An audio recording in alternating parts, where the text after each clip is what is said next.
عبد المطلب خانہ کعبہ میں آئے اور آئے زیارت کرنے کے لیے، عبادت کرنے کے لیے، عبادت و زیارت کے رات اسی میں سو گئے، آنکھ لگ گئی۔ کہاں سوئے تھے؟ آپ لوگوں میں جو حرم شریف کی زیارت کیا ہوگا، آپ کیے ہیں ماشاءاللہ میرے بھائی، جہاں سنگ اسود ہے، جہاں سنگ اسود ہے اسی کونا پر سرکار صلی اللہ علیہ وسلم کے دادا آرام فرما رہے تھے۔ سبحان اللہ۔ ناچیز آپ کا چھوٹا بھائی بھی 2010 میں حج بیت اللہ کی ادائیگی کے بعد پھر اسی مہینے 27 تاریخ کو اپنی والدہ کے ساتھ عمرے پہ جا رہا ہے۔ کہیے سبحان اللہ۔ آپ لوگوں سے دعاؤں کی درخواست ہے اور دعا کرتا ہوں مولا تعالیٰ آگے آگے ناچیز کو اور دوبارہ یا پہلی بار تمام مسلمانوں کو، بالخصوص یہاں جتنے دیوانے بیٹھے ہیں، ان تمام دیوانوں کو حرمین شریفین کی زیارت کی توفیق عطا فرما۔ کہیے آمین۔ میرے بھائی بارہا اب سرکار صلی اللہ علیہ وسلم کے دادا بیٹھے ہیں سنگ اسود والے کونے پر، یہ خانہ کعبہ کے دروازے کے بالکل بائیں طرف ہے، جہاں سے طواف شروع کیا جاتا ہے۔ جہاں میرے بھائی طواف کرنے والے وہیں سے طواف شروع کرتے ہیں۔ اب میرے بھائی طواف جب کیا جاتا ہے تو وہیں سے باہر طواف کا معاملہ الگ ہے۔ اب سرکار صلی اللہ علیہ وسلم کے دادا اسی کونے میں آ کے سو گئے ہیں، جیسے ہی سوئے ہیں اور جب بیدار ہوئے ہیں، آنکھ کھلی ہے تو پریشان ہو گئے، پسینہ پسینہ ہو گئے۔ جانتے ہیں کیوں؟ اس لیے کہ جب سوئے تھے تو جسم پر جو کپڑا تھا وہ الگ تھا، جب بیدار ہوئے تو کپڑا آٹومیٹک بدل گیا تھا۔ ایسا لگ رہا تھا کہ جیسے کسی نے داڑھی میں کنگھی کر دی ہو، ایسا لگ رہا تھا کہ کسی نے سر میں تیل ڈال دیا ہو، اور خالی لگ ہی نہیں رہا تھا بلکہ واقعی حضرت علامہ عبدالحق محدث دہلوی رحمۃ اللہ علیہ فرماتے ہیں کہ سرکار صلی اللہ علیہ وسلم کے دادا جناب عبد المطلب جیسے ہی سنگ اسود والے کونے میں سو کے بیدار ہوئے ہیں تو ان کی داڑھی میں کسی نے کنگھی کر دی تھی، سر میں کسی نے تیل ڈال دیا تھا، اور تیل ڈالنے کے بعد سر میں کنگھی بھی کر دی گئی تھی۔ میرے بھائی سر میں کنگھا کسی نے کر دیا تھا، جسم پر جو لباس تھا پتہ نہیں وہ کہاں چلا گیا تھا، اور آج تک پتہ نہیں چلا کہ وہ لباس جو خانہ کعبہ کے اندر جناب عبد المطلب کا چینج کیا گیا وہ خدا جانے، خدا کے رسول جانے وہ لباس کہاں چلا گیا۔ جناب عبد المطلب کے جسم پر لباس بھی بدل گیا ہے، جو لباس پہن کے سوئے تھے اب وہ لباس نظر نہیں آ رہا ہے۔ اب جب سوئے تھے خانہ کعبہ کے اندر تو عطر لگا کے نہیں سوئے تھے، خوشبو لگا کے نہیں سوئے تھے، بلکہ جناب عبد المطلب جب سوئے تھے تو بس وہ کپڑا پہنے تھے اور جس طریقے سے تھے اسی حالت میں سو گئے، لیکن جب بیدار ہوئے اور اپنے اندر تبدیلی دیکھتے ہیں تو پسینہ پسینہ ہو گئے، خانہ کعبہ سے باہر نکلے ہیں، اور جیسے ہی خانہ کعبہ سے جناب عبد المطلب باہر نکلے ہیں چلے گئے ہیں اپنے گھر والوں کے پاس، اور جا کے اپنے گھر والوں سے کہتے ہیں اے میرے گھر والوں دیکھو میں خانہ کعبہ میں سو رہا تھا، سنگ اسود والے کونے میں آرام کر رہا تھا، اتنے میں میری آنکھ لگ گئی، اور جب میری آنکھ لگی ہے تو تھوڑی دیر کے بعد میں بیدار ہو گیا ہوں، اور جب بیدار ہوا ہوں تو دیکھو میرے جسم کا کپڑا غائب ہے، میرے جسم پر دوسرا کپڑا کسی نے پہنا دیا۔ جناب عبد المطلب کے گھر والوں نے پوچھا تھا یہ تو بتائیے کپڑا آپ کو پہنایا گیا، آپ کو سمجھ میں نہیں آیا، کپڑا چینج کیا گیا، آپ کو پتہ نہیں چلا؟ انہوں نے کہا کہ نہیں، میں بیدار ہوا تو کپڑا میرے جسم سے غائب تھا اور یہی کپڑا میرے جسم پر نظر آ رہا تھا، کنگھی کسی نے کیا مجھے کچھ پتہ نہیں ہے، سر میں تیل ڈالا گیا کچھ پتہ نہیں، سر میں کنگھا کیا گیا کچھ پتہ نہیں۔ گھر والوں نے کہا تھا عبد المطلب اس کے علاوہ بھی تجھے کچھ احساس ہو رہا ہے؟ جناب عبد المطلب نے کہا نہیں، اس کے علاوہ تو کچھ سمجھ میں نہیں آ رہا ہے۔ اب جناب عبد المطلب کے گھر والوں نے کہا تھا، سرکار کے دادا کے گھر والوں نے کہا اے سردار قریش عبد المطلب یہ تو بتائیے کہ جب آپ خانہ کعبہ سے نکلے ہیں تو کہاں کہاں گئے تھے، کہاں کہاں گئے، کس کی جگہ گئے تھے، کسی دکان میں بھی گئے تھے، کسی مکان میں بھی گئے تھے؟ انہوں نے کہا کہ نہیں میں کہیں نہیں گیا تھا۔ گھر والوں نے کہا اے عبد المطلب اگر آپ کہیں نہیں گئے تھے تو آپ کے جسم سے اتنی اچھی خوشبو جو آ رہی ہے، سبحان اللہ، آپ کے جسم سے اتنی اچھی خوشبو جو پھول رہی ہے، ایسا لگ رہا ہے کہ آپ خوشبو لگائے ہوئے ہیں، اور اے سردار قریش عبد المطلب آپ نے اپنے جسم میں جو خوشبو لگایا ہے، آپ کے جسم سے جو خوشبو آ رہی ہے، آج تک پورے مکے میں اور ہم لوگ جہاں جہاں گئے ہیں آج تک ایسی خوشبو کا ہم لوگ احساس نہیں کیے ہیں، سبحان اللہ۔ اب جناب مطلب کے گھر والوں نے کہا یہ خوشبو کیسی ہے؟ سردار قریش نے کہا میں سویا، یہ چینجنگ تبدیلی آئی ہے چلا یا پتہ نہیں، اب گھر کے لوگوں نے کہا کہ اچھا گھبراؤ مت، چلو یہاں ایک کاہنہ عورت رہتی ہے جو آسمان کی خبر بتاتی ہے جناتوں سے پتہ کر کے، لے کے پکڑ کے وہاں گئے، اس سے پوچھا گیا، اس نے کہا کل لے کے آنا۔ جب کل لے کے لے گئے تو اس نے کہا کہ اس خواب کی تعبیر یہ ہے کہ جناب عبد المطلب کی شادی کر دو، جناب عبد المطلب کی شادی کر دو۔ اب جناب عبد المطلب کی شادی کر دی گئی۔ شادی جو ہوئی تو یہ پہلی شادی ہے، قیلا نام کی ایک عورت سے سرکار کے دادا کی شادی ہوئی، جن سے ایک بیٹا پیدا ہوئے جن کا نام حارث تھا۔ حارث کے پیدا ہونے کے بعد سرکار کے دادا کی بیوی یعنی جناب قیلا یہ انتقال فرما گئی۔ پھر کچھ دنوں تک سرکار صلی اللہ علیہ وسلم کے دادا ایسے ہی رہے بغیر بیوی کے، صرف حضرت حارث کے ساتھ زندگی گزارا کرتے تھے، اپنے بیٹے کو اپنے ساتھ میں رکھا کرتے تھے۔ پھر جناب عبد المطلب رضی اللہ تعالیٰ عنہ کچھ دنوں کے بعد ایک اور شادی فرماتے ہیں، پھر وہ بھی انتقال کر گئی۔ پھر ایک روز جناب عبد المطلب رضی اللہ تعالیٰ خانہ کعبہ کے اسی کونے میں سو رہے تھے جس کونے میں پہلی مرتبہ انہوں سوئے، پہلی مرتبہ یہ سوئے تو یہ تبدیلی آئی۔ پھر جا کے اسی کونے میں بیٹھے عبادت کرنے کے بعد آپ نبی سو گئے۔ اب جب سوئے ہیں تو حالت خواب میں، حالت نیند میں ایک خواب دیکھتے ہیں۔ خواب جو دیکھے تو وہ ڈر گئے، ڈراؤنا قسم کا خواب تھا، وہ ڈر گئے اور اتنے ڈرے کہ کانپنے لگے، بدن میں کپکپی پیدا ہو گئی۔ حضرت عبد المطلب جب ڈرے ہیں تو تھوڑی دیر کے بعد جب ان کو کچھ اطمینان ہوا تو خانہ کعبہ سے نکلے گھر چلے آئے۔ گھر جب آئے ہیں تو گھر والوں نے دیکھی کہ ایسی حالت ہو گئی ہے کہ سردار قریش کی طبیعت بگڑ رہی ہے۔ گھر والوں نے کہا کہ عبد المطلب اے سردار قریش، اے سردار مکہ بتائیے آپ کی یہ کیوں حالت ہو گئی ہے؟ انہوں نے کہا کہ میں وہی سو رہا تھا جہاں پہلی مرتبہ میرے اندر تبدیلی آئی تھی، کپڑا بدلا تھا، تیل وغیرہ جو پڑا تھا اسی کونے میں پھر گیا، نیند لگ گئی اور میں نے بڑا ڈراؤنا خواب دیکھا ہے۔ اس خواب نے مجھے پسینہ پسینہ کر دیا ہے، میرے بدن میں کپکپی اور سلسلہ پیدا ہو گیا ہے۔ پھر جناب عبد المطلب کو گھر والے پکڑے اور اسی کاہنہ عورت کے پاس لے گئے جس نے کہا تھا کہ شادی کروا دو۔ پھر یہ لوگ لے کے گئے، پھر اس نے کہا کل لے کے آنا۔ اب کل جب لے کے گئے گھر والے تو اس کاہنہ عورت نے کہا کہ اگر واقعی جناب عبد المطلب نے ایسا خواب دیکھا ہے، ذرا غور سے سنیے گا، خواب کی تعبیر بتانے والی نہ مسلمان ہے نہ مومنہ ہے، بلکہ وہ میرے بھائی کافرہ ہے، اسلام کو ماننے والی نہیں ہے۔ اس وقت موحدہ بھی وہ نہیں تھی میرے بھائی، سرکار کے دادا یہ موحد بن کے گزرے ہیں، وہ موحدہ بھی نہیں تھی بلکہ وہ کفر کی زندگی گزار رہی تھی۔ اس نے کہا ایک عبد المطلب کے گھر والوں، اگر واقعی عبد المطلب نے، سردار قریش نے، سردار مکہ نے، خانہ کعبہ کے متولی نے ایسا خواب دیکھا ہے جو خواب یہ بیان کر رہے ہیں، ایسا خواب اگر واقعی رات میں انہوں نے دیکھا ہے تو ان کی حفاظت بڑھا دینا، ان کی حفاظت کرنا، ان کی حفاظت کی ذمہ داری تمہارے حوالے ہے۔ گھر والوں نے کہا تھا ایک کہنا عورت بتا تو صحیح، آج سے پہلے تو نے حفاظت کی بات نہیں کی تھی، آج سے پہلے تو نے ان کی کوئی حفاظت کی ذمہ داری نہیں دی تھی، آج ایسی بات کیوں کہہ رہی ہے؟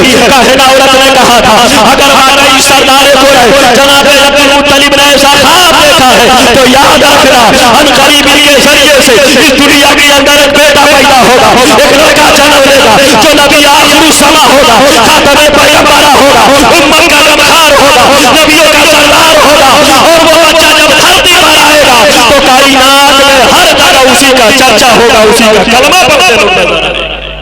نعرہ تکبیر، نعرہ تکبیر، نعرہ رسالت، نعرہ رسالت، سرکار کی آمد، سرکار کی آمد، مسلک اعلی حضرت، نعرہ تکبیر، نعرہ رسالت۔ میرے بھائی اب سرکار صلی اللہ علیہ وسلم کے دادا کی حفاظت کی ذمہ داری کے حوالے سے اس نے گفتگو کی۔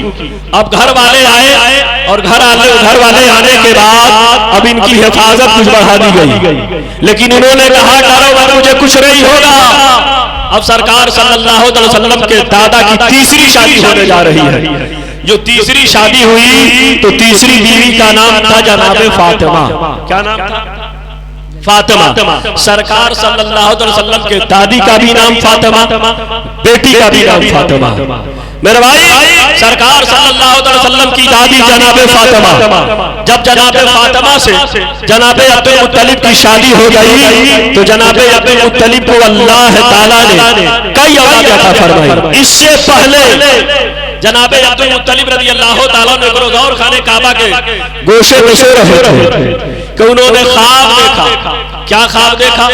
کہ انہیں کسی نے کہا کہ یہ دیکھو خانے کعبہ کے بغل میں زمزم کا کنواں ہے جسے ظالموں نے پاٹ لیا ہے، نشان کو ختم کر دیا ہے. اس کنویں کو ظاہر کرو، اس کنویں کی کھدائی کرو، کنواں تیار کرو. اب جناب عبد المطلب چلے ہیں، صبح بیدار ہوئے اور جب بیدار ہوئے تو اپنے بیٹے حارث کو لے کے چلے تھے وہ کنواں کھودنے کے لیے. تو مکہ المکرمہ کے جتنے کفار و مشرکین تھے سب بیچ میں آ کے کھڑے ہو گئے اور ان لوگوں نے کہا، مکہ والوں نے کہا عبد المطلب ایسا کام مت کیجیے، یہاں کنواں تیار مت کیجیے. اس لیے کہ جہاں کنواں تھا زمزم کا، آج بھی جہاں کنواں ہے زمزم کا اسی جگہ کی بات بتا رہا ہوں. وہاں اس وقت دو بت مکہ والوں نے نصب کر دیا تھا، ایک کا نام تھا صاحب، دوسرے کا نام تھا لا. میرے بھائی دو بت وہاں لوگ نصب کر دیے تھے اور اسی بت کی پوجا ہوتی تھی، پرستش ہوتی تھی. اب واقعی اگر کنواں وہاں کھودا جاتا تو بتوں کو گرنا ہی گرنا تھا. اس لیے مکہ والے بیچ میں رکاوٹ پیدا کرنے لگے، بیچ میں مانے ہو گئے، کھڑے ہو گئے. مکہ والوں نے کہا ایسا نہ کریں، لیکن جناب عبد المطلب نہیں مانے اور جناب عبد المطلب نے کہا کہ نہیں، میں کنواں کھود کے رہوں گا، میں کنواں تیار کر کے رہوں گا. اب جناب عبد المطلب رضی اللہ تعالیٰ عنہ کنواں کھودنے لگے اور کنواں کھودنے کے درمیان ہی جناب عبد المطلب نے منت مان لی کہ اے پاک پروردگار عالم، اگر تو مجھے 12 بیٹا عطا فرما دے گا، اگر تو مجھے اولاد عطا فرما دے گا، اگر تو مجھے بیٹا عطا فرمائے گا اور یہ تمام بیٹے اگر جوانی کے منزل پر پہنچیں گے، سب کے سب جوان ہو جائیں گے اور میرا ہاتھ بٹانے کے قابل ہو جائیں گے، تو مولا ان اپنے تمام بچوں میں سے 12 لڑکوں میں سے مولا ایک بیٹا تیری راہ میں قربان کر دوں گا. اب جناب عبد المطلب یہ منت مانتے اللہ تعالیٰ نے قبول فرما لیا. اب جناب فاطمہ سے شادی ہو گئی، بچے پیدا ہونے لگے. ادھر کنواں کھودائی جب ہونے لگی تو تھوڑی سی محنت باپ بیٹا یہ کیے تھے، یعنی جناب عبد المطلب اور جناب حارث. ابھی تھوڑی سی محنت یہ لوگ کیے تھے، تھوڑی سی محنت اور کوشش ہوئی کہ کنواں سے پانی نکل آیا. سبحان اللہ، کنواں سے پانی نکلا، اس کے اندر سے سونے کی مورتیاں نکلنے لگی، سونے کے زیور نکلنے لگے. یہ سب کون کیا تھا؟ جناب اسماعیل علیہ الصلوۃ والتسلیم کا واقعہ آپ نے سنا ہوگا. یہ آ کر کے مکہ المکرمہ میں ان کو اور ان کی والدہ محترمہ کو جناب ہاجرہ کو جناب ابراہیم علیہ الصلوۃ والتسلیم نے چھوڑ دیا تھا اور آتے تھے کبھی کبھی ملاقات کر کے چلے جاتے تھے.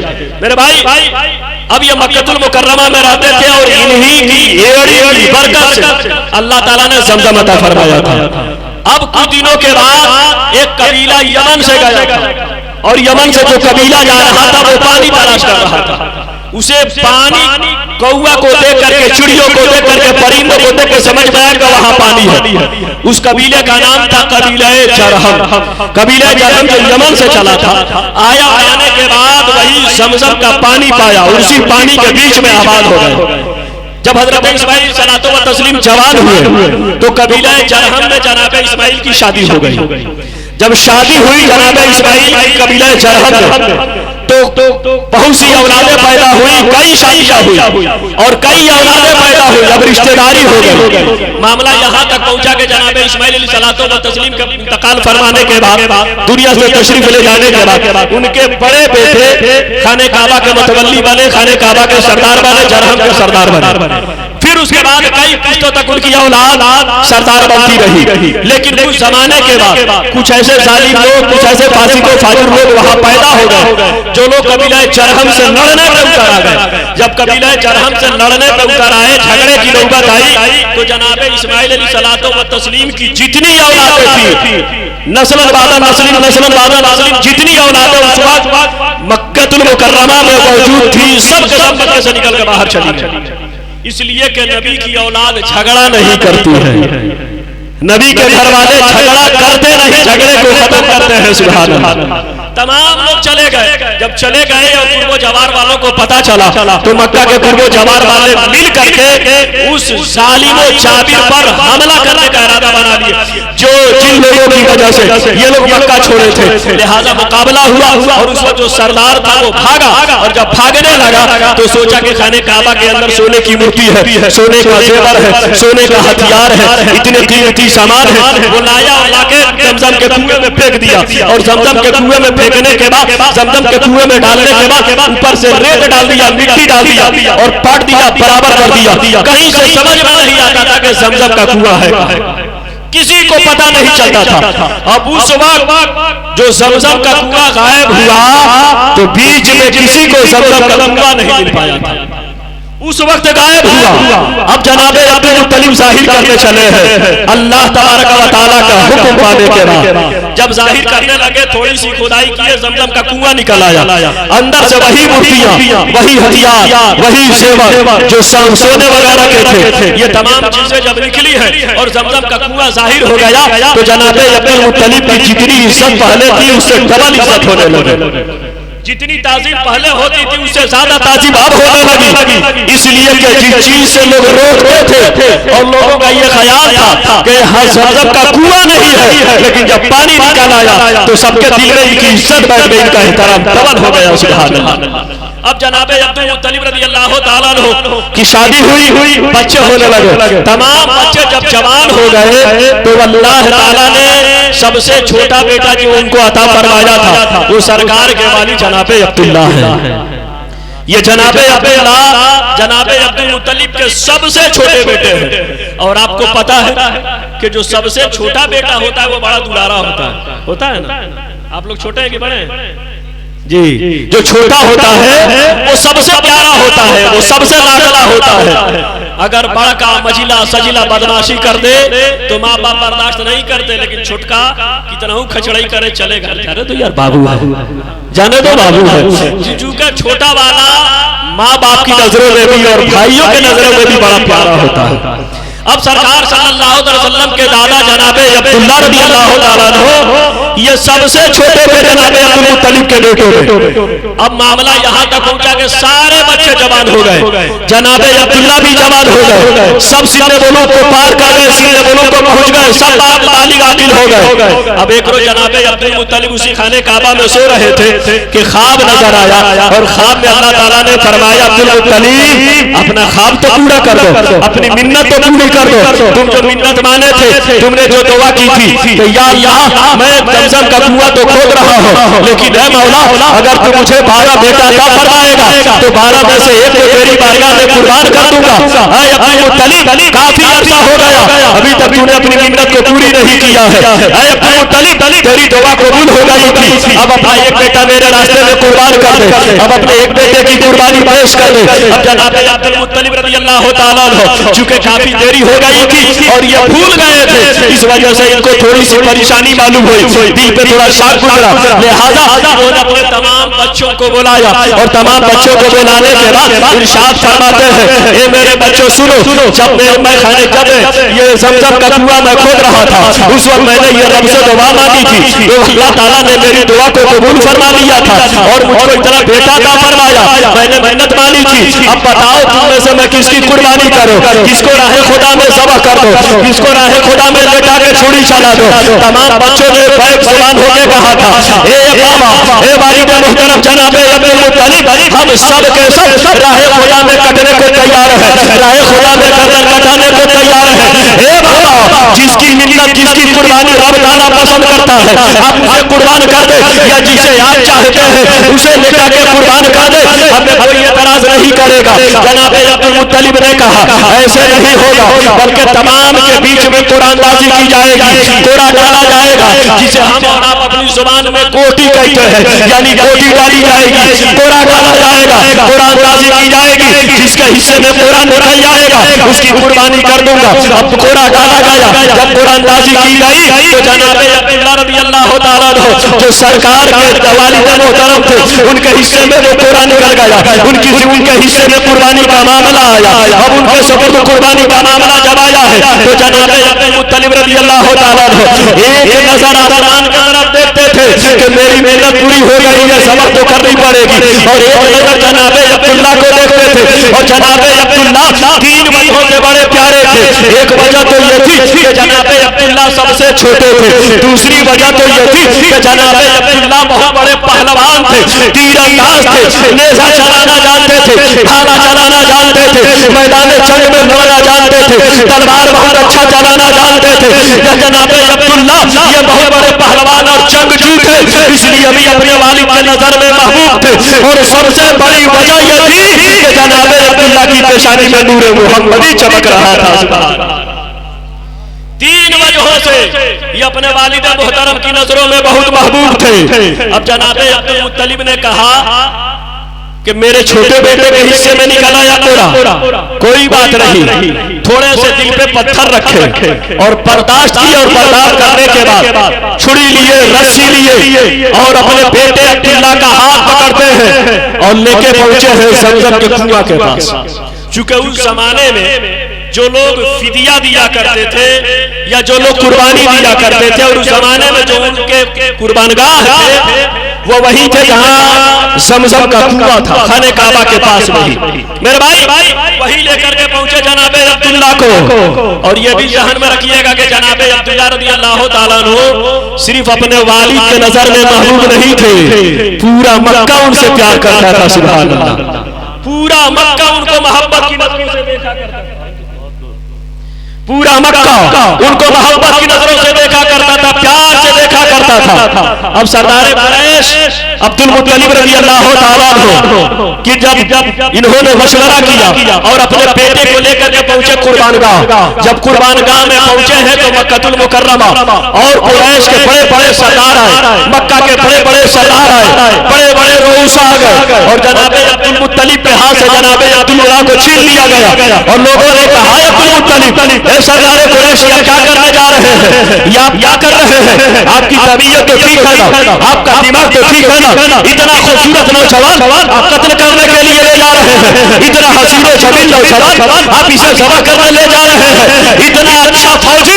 آپ اس کی قربانی کریں گے، اتنا مکے کا بہترین پہلوان، اس جیسا جنگجو پورے مکے میں کوئی نہیں ہے، پورے قبیلے میں کوئی نہیں ہے، پورے علاقے میں اتنا خوبصورت کوئی نہیں ہے، اتنا حسین و جمیل کوئی نہیں ہے کہ آپ کو دکھائی نہیں دیتا، اس کا چہرہ کتنا چمکتا ہے، تلوار چلاتا ہے تو تلوار کتنی چمکتی ہے، یہ جب جنگ لڑتا ہے تو اس کے بدن کیسے چلتے ہیں، اس کی تلوار کیسی چلتی ہے کہ آپ کو دکھائی نہیں دیتا۔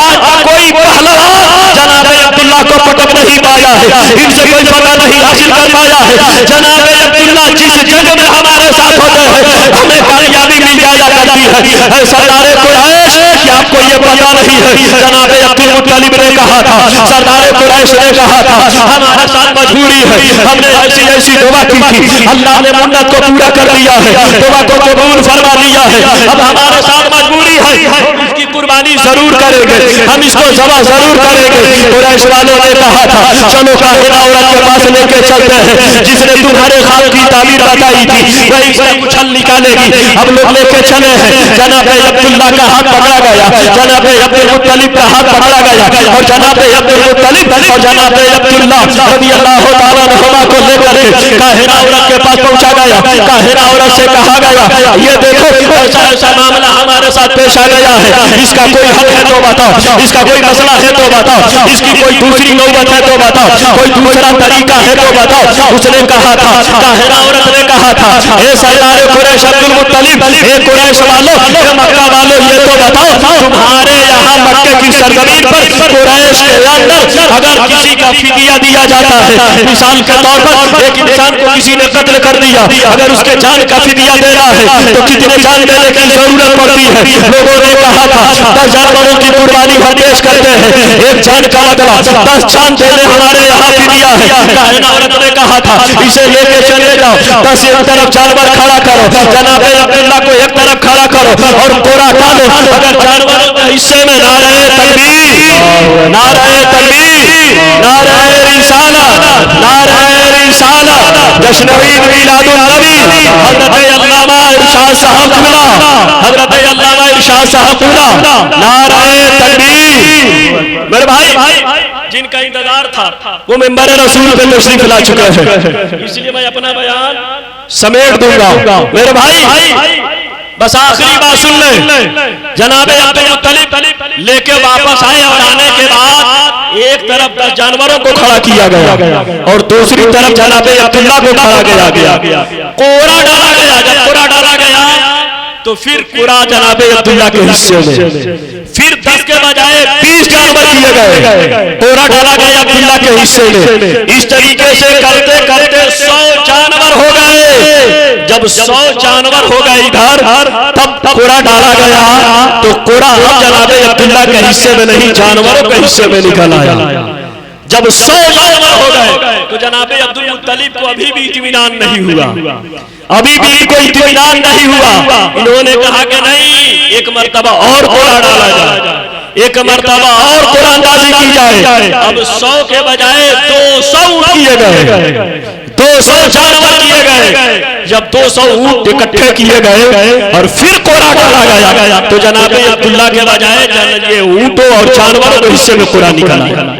تب ان کو اطمینان ہوا اور 200 جانوروں کی قربانی، 200 جانوروں کو حلال جناب عبد المطلب نے کیا، قربانی دی اور تمام گوشت کو پورے مکہ المکرمہ میں تقسیم کروا دیا۔ اسی دن سے آج تک میرے بھائی، اسی دن سے جو 100 اونٹ ایک طرف جناب عبداللہ تھے، ان کے مقابلے میں 100 جانور ہوئے اور قرآن اندازی کی گئی کہ ادھر نکلا۔ قرآن اندازی کا معاملہ ادھر جب آیا تو میرے بھائی اس دن ہی سے فکس کر دیا گیا مکہ کی سرزمین پر کہ آج کے بعد سے فدیہ 10 جانور نہیں، 10 جان نہیں بلکہ 100 جان رکھا جاتا ہے۔ اور اس قانون کو پیارے مصطفیٰ نے بھی باقی رکھا ہے، سبحان اللہ۔ اب جناب عبداللہ رضی اللہ تعالیٰ عنہ بچ گئے۔ میرے بھائی اور تھوڑا پیچھے پلٹ کے دیکھیں، نور پاک مصطفیٰ کی ایک واقعہ سن لیں۔ جب نور پاک مصطفیٰ جناب عبد المطلب کے پاس تھا، ان کے صلب انور میں تھا، تو مکہ المکرمہ کی حالت یہ تھی کہ مکہ المکرمہ کی سرزمین پر کوئی بھی معاملہ ہوتا، کوئی پریشانی ہوتی، کوئی مصیبت آتی تو مکہ المکرمہ کے تمام افراد آتے اور جناب عبد المطلب سے کہتے، جناب عبد المطلب رضی اللہ تعالیٰ نے پہاڑ پہ چلے جاتے، وہاں سے دعا فرماتے، اللہ تعالیٰ اس نور مصطفیٰ کی برکت سے دعاؤں کو قبول فرما لیتا تھا، تمام مصیبتیں حل ہو جایا کرتی تھی۔ اسی درمیان ابرہہ کا واقعہ پیش آیا۔ ابرہہ کا واقعہ بہت مشہور ہے، ابابیل پرندہ والا، وہ نہیں سناؤں گا۔ جب ابرہہ کا معاملہ پیش آیا تو ابرہہ اپنے فوجیوں کو بھیجا کہ چلے جاؤ مکہ اور جا کر کے تمام لوگوں کے جانوروں کو ہاک لاؤ۔ جب جانوروں کو وہ ہاک کے لے گئے تو اس میں جناب عبد المطلب کے بھی بہت سے جانور چلے گئے۔